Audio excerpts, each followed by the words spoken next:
Welcome back to our exploration of the brewing stand, cake, ice, item stream that is apparently a possibility on Bedrock. I've did a little bit more experimenting.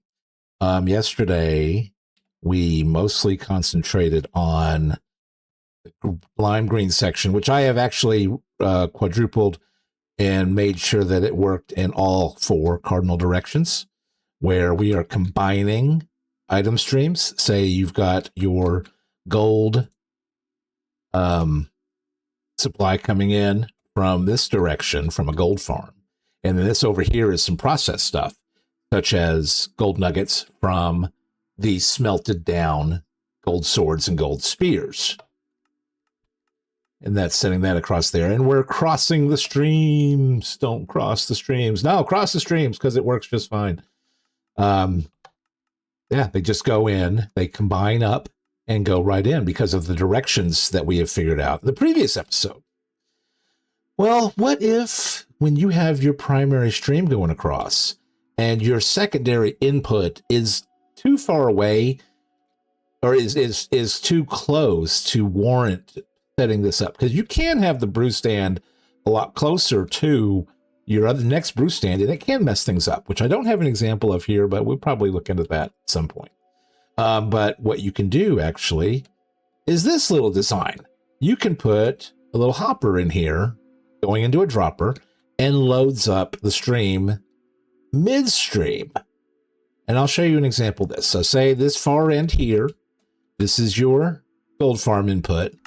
Everything that comes in from the gold farm, whether it be gold nuggets, gold ingots, gold swords, gold spears, zombie flesh. In the sky bedrock world that I am in, zombie piglins drop netherrack. So that would be all of this input here represented by gold ingots.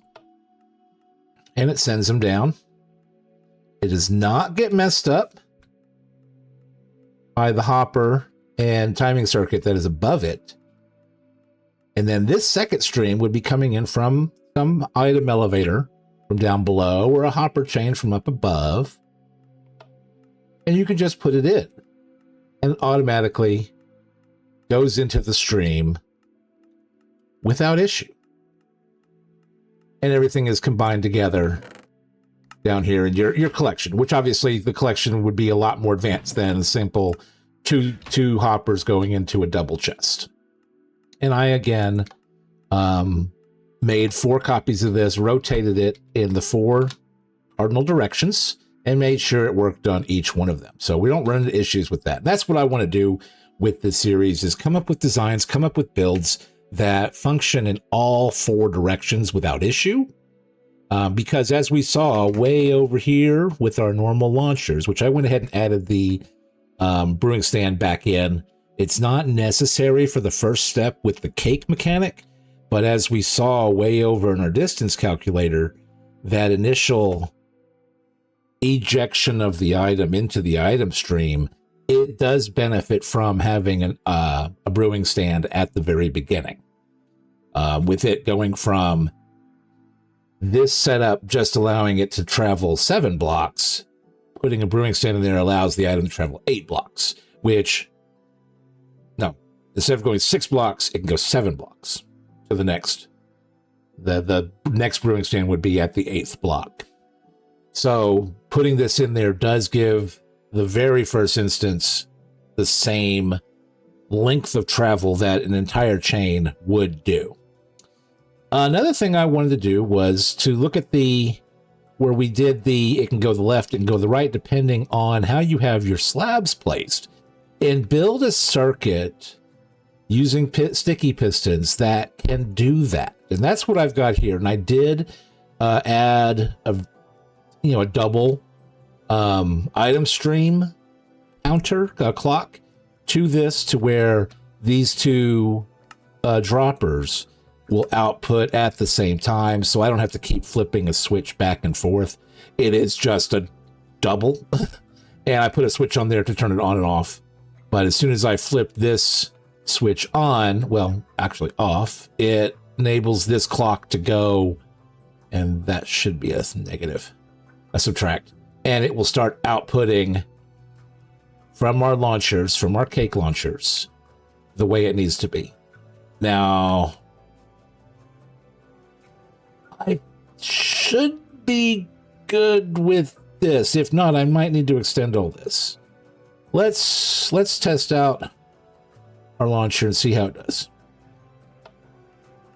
All right, that's fine. So everything's going to the left. This is switched to the left. Well, we can switch it to the right. And based on the circuit here, obviously the switch is unpowered.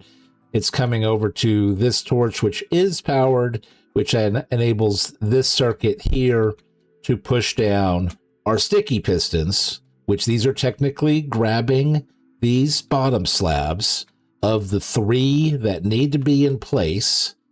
Basically, that one, and that one. Get out of there. We're going to switch everything over. Let's do this. Everything switched over to push into place that slab, and that one right over there. And it pulled this one up. Yeah, pulled this one up. It pulled this one up above the brewing stand and pulled this one up. So now that we are directioning everything to the right, and that was nifty that my switch worked out that way. Everything can go to the right. And you can change it midstream. Well, one got caught. And then another one got caught. So it might probably be best to pause it, and then we're out of gold nuggets, gold ingots. So turn that off. So it's a little complicated. Basically, I have inputs into the 3 pistons on this side that need to be extended, and inputs on this side into the 3 that need to be extended on this side as well, with one lever controlling both sides. So this could probably be simplified. I'm sure that there's some redstone gurus out there that can do that. But it does look like there should probably be a pause, maybe even built into this, where as soon as this flips, have a clock over here running for however many ticks to pause this entire feeder clock.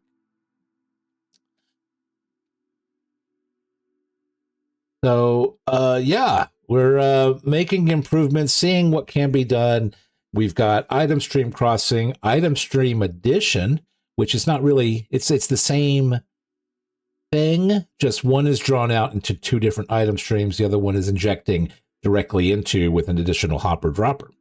And we show that we can automate the process of switching between left and right paths in change of direction, a change of direction module between 2 different streams.